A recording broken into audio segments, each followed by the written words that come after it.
O Evangelho de João, capítulos 2 e 3.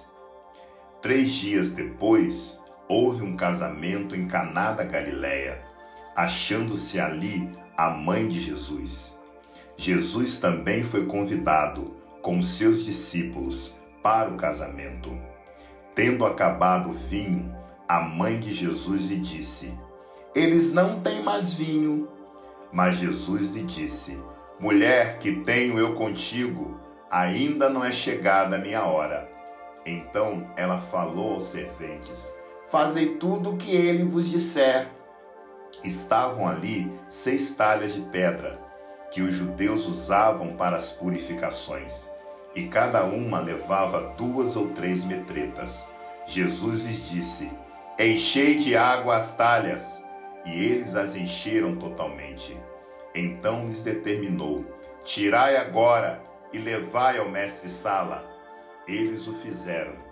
Tendo o mestre-sala provado a água transformada em vinho, não sabendo de onde viera, se bem que o sabiam os serventes que haviam tirado a água, chamou o noivo e lhe disse: "Todos costumam pôr primeiro o bom vinho, e quando já beberam fartamente, serve o inferior. Tu, porém, guardaste o bom vinho até agora." Com esse, deu Jesus princípio a seus sinais em Caná da Galileia. Manifestou a sua glória, e os seus discípulos creram nele. Depois disto, desceu ele para Cafarnaum, com sua mãe, seus irmãos e seus discípulos, e ficaram ali não muitos dias. Estando próxima a Páscoa dos judeus, subiu Jesus para Jerusalém, e encontrou no templo os que vendiam bois, ovelhas e pombas, e também os cambistas assentados. Tendo feito um azorrague de cordas, expulsou todos do templo, bem como as ovelhas e os bois. Derramou pelo chão o dinheiro dos cambistas, virou as mesas e disse aos que vendiam as pombas: "Tirai daqui essas coisas, não façais da casa de meu pai casa de negócio." Lembraram-se os seus discípulos de que está escrito: "O zelo da tua casa me consumirá." Perguntaram-lhe, pois, os judeus: "Que sinal nos mostras para fazerem estas coisas?" Jesus lhe respondeu: "Destruí esse santuário, e em 3 dias o reconstruirei." Replicaram os judeus: "Em 46 anos foi edificado esse santuário, e tu em 3 dias o levantarás?" Ele, porém, se referia ao santuário do seu corpo. Quando, pois, Jesus ressuscitou dentre os mortos, lembraram-se os seus discípulos de que ele dissera isto, e creram na Escritura e na palavra de Jesus.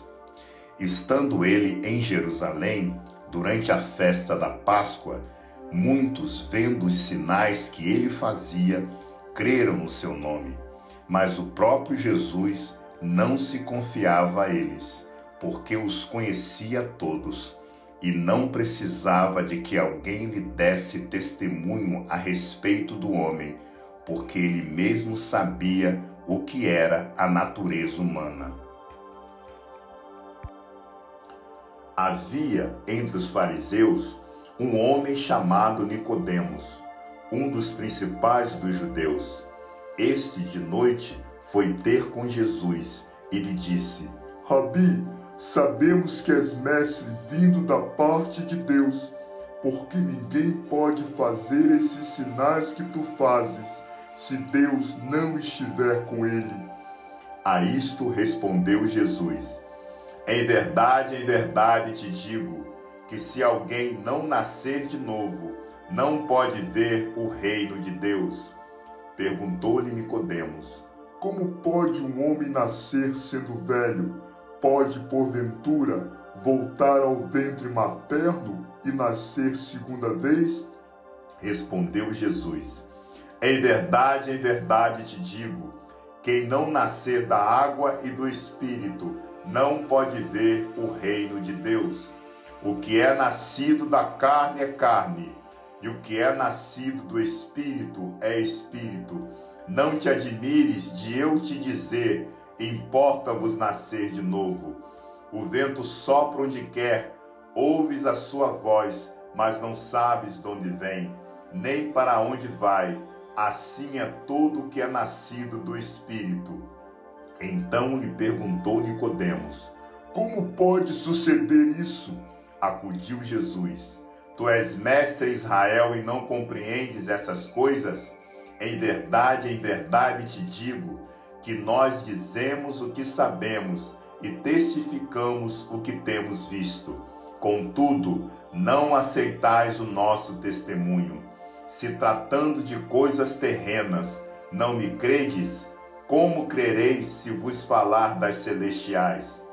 Ora, ninguém subiu ao céu, senão aquele que de lá desceu, a saber, o Filho do Homem que está no céu. E do modo por que Moisés levantou a serpente no deserto, assim importa que o Filho do Homem seja levantado, para que todo o que nele crê tenha a vida eterna. Porque Deus amou o mundo de tal maneira que deu o seu Filho unigênito, para que todo o que nele crê não pereça, mas tenha a vida eterna. Porquanto Deus enviou o seu Filho ao mundo, não para que julgasse o mundo, mas para que o mundo fosse salvo por ele. Quem nele crê não é julgado, o que não crê já está julgado, porquanto não crê no nome do unigênito Filho de Deus. O julgamento é esse, que a luz veio ao mundo, e os homens amaram mais as trevas do que a luz, porque as suas obras eram más. Pois todo aquele que pratica o mal aborrece a luz, e não se chega para a luz, a fim de não serem arguidas as suas obras. Quem pratica a verdade aproxima-se da luz, a fim de que as suas obras sejam manifestas, porque feitas em Deus. Depois disso, foi Jesus com seus discípulos para a terra da Judéia. Ali permaneceu com eles e batizava. Ora, João estava também batizando em Enom, perto de Salim, porque havia ali muitas águas, e para lá concorria o povo e era batizado, pois João ainda não tinha sido encarcerado. Ora, entre os discípulos de João e um judeu, suscitou-se uma contenda com respeito à purificação. E foram ter com João e lhe disseram: Mestre, aquele que estava contigo além do Jordão, do qual tens dado testemunho, está batizando, e todos lhe saem ao encontro. Respondeu-lhe João: o homem não pode receber coisa alguma, se do céu não lhe for dada. Vós mesmos sois testemunhas de que vos disse: eu não sou o Cristo, mas fui enviado como seu precursor. O que tem a noiva é o noivo. O amigo do noivo que está presente e o ouve, muito se regozija por causa da voz do noivo. Pois essa alegria já se cumpriu em mim. Convém que ele cresça e que eu diminua. Quem vem das alturas certamente está acima de todos. Quem vem da terra é terreno e fala da terra. Quem vem do céu está acima de todos e testifica o que tem visto e ouvido. Contudo, ninguém aceita o seu testemunho. Quem todavia lhe aceita o testemunho, por sua vez, certifica que Deus é verdadeiro. Pois o enviado de Deus fala as coisas de Deus, porque Deus não dá o Espírito por medida. O Pai ama o Filho e todas as coisas tem confiado às suas mãos. Por isso, quem crê no Filho tem a vida eterna. O que todavia se mantém rebelde contra o Filho não verá a vida, mas sobre ele permanece a ira de Deus.